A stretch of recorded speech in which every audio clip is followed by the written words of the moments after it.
sax taxaw na ci Abdoulaye Mbow ba tudd sax wàllum corruption lenteur yu ñëpp di noter ak inaccessibilité quand même ay mots yoo xamante ni yàgg nañ koy teg sur la place publique di ci wut saafara mën nañu espérer cette fois-ci ñu am début de solution. Oui, c'est toujours le mal de ce qu'on appelle l'état profond Pape Matar. xam nga système boo xam ne dañ ko fi ériger pendant des décennies. loo xam ne jiituñu suñu juddu Pape Matar. dafay nekk système boo xam ne pour nga xeex ko dafay nekk difficulté à tout majeur parce que il y aura toujours des poches de résistance. dafa ñoo xam ne système boobu la ñu xam système boobu la ñuy dund système boobu la ñuy véhiculer il y a des postes ici au Sénégal Pape Matar. c'est des postes héréditaires xam nga poste héréditaire. dañ koy donn voilà dañ koy donn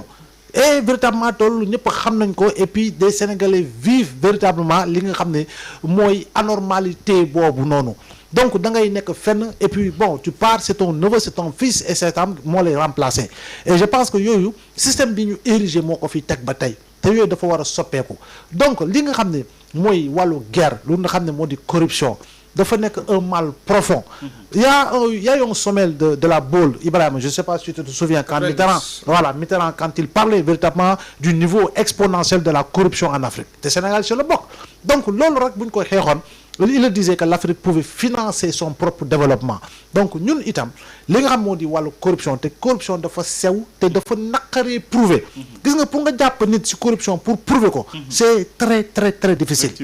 moo tax it il faut quand même ñu teg mécanisme yoo xam ne dina gën a mën a xeex corruption bi parce que corruption bi dafa bokk sur ñu tardeel sur le plan du développement corruption bi dafa tax ndaw yu bari ñàkk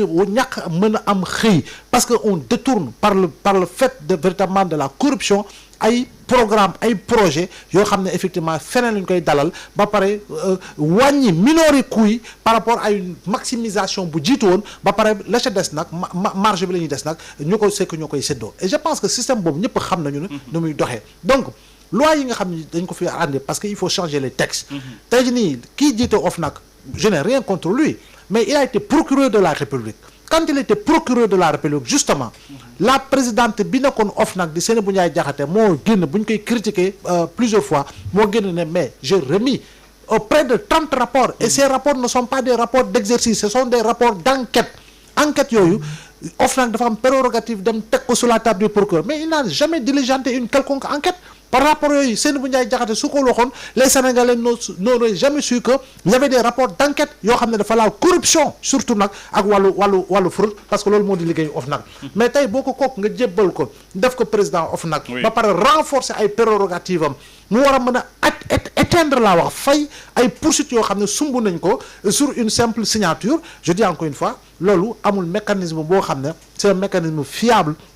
pour ñu war a mën a jëm si li nga xam ne mooy xeex dëgg-dëgg lu jëm si wàllu corruption donc je pense que aujourd'hui ñii nga xam ne toog nañu Sénégalais jox leen majorité lors de la présidentielle jox leen majorité lors des élections législatives de novembre dernier war nañu mën a effectivement sumb ay réformes notoires je dis bien des réformes notoires pour aller dans le sens xeex dëgg-dëgg li nga xam ne moo di corruption Pape Matar corruption tax na nit war a faju du mën a faju corruption tax na nit dem hôpital ñu koy tereenaloo parce que mécanisme bu ñu teg la corruption tax na ndaw xëy dem fëgg buntu entreprise ñu ne ko liggéey amul te corruption ba bu ñu ko gënoon xeex kooku dina xëy moroomam ñu xëy beneen moroomam ñëw xëy ñoom ñëpp amandoo liggéey donc je pense que lu ñu war a xeex la waaye nag texte yi bu ñu ko gën a parfaire gën ko modeler ba pare teg ay mécanisme de répression nag répression laa wax yu am dayo yu am solo daañu mën a xeex bu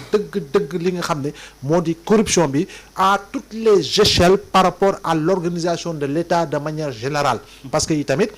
neexul des Sénégalais travaillent di rendre service à leur pays au péril de leur vie di sacrifier wu tout le temps mu am ñu benn petite élite boo xam ne Pape Matar 11 heures la ñuy yeewu naan café comme Ibrahima yaa ngi dégg xaar ba 15 heures ba añ ba suur ba naan lëwal doo ko génn et puis le soir ñu ñibbendoo benn 15 millions wala benn 30 millions au nom de quoi am na solo alors Ibrahima ñu taxaw ci li nga xamante ni aussi ñëpp a koy constater mi lenteur yi ñuy gis ci service public bi wala sax parfois accueil yeeg traitement bi inaccessibilité boobule wax na ko moom le PM quand même wax nañ si wut solution parce que quand même service public bi moom wax dëgg yàlla boo fa demee rek parfois nga gis lu la naqari. bon service public bi moom dafa mel ne fii dafa mel ne y a une inversion quoi service public li ngay am ci service privé dafa mel na loolu nga waroon am ci service public te doo ko mën a am. Ce matin j'ai vu sur Facebook quelqu'un qui disait que pourquoi boo demee dans les cliniques on t'appelle client, boo demee fële dans les hôpitaux publics on t'appelle comment on appelle ça encore, usager. Donc bon, peut-être ça ne rend pas tellement compte de ce que je veux dire, mais li ñu constaté rek mooy que boo demee aujourd'hui dans un service privé, tu es mieux traité que dans un service public, alors que service public sont tes impôts qui sont là-bas. Say impôts ñooy permettre tabax li fa nekk, jënd chaise yi fa nekk, fay ñi nga xam ne ñoom ñoo fa nekk, mais boo fa demee doo am traitement bi war. Maintenant boo demee fële ci service privé boo xam ne benn Pape Matar Diallo wala benn Abdoulaye Mbow moo jóg dem sol ay dàllam dem def crédit bancaire monter son entreprise wala son cabinet médical, mais tu es mieux traité là-bas que dans un service public. Donc loolu c'est-à-dire le rapport qu'on a avec le service public ñun ou bien que le service public a avec les usagers. Donc loolu je pense que li ñu war a xoolaat la dëggantaan. am na solo bu baax a baax alors li jur coow fan yii yëpp Abdoulaye Mbow di examen d'état en santé yi nga xamante ni wax dëgg yàlla nit ñi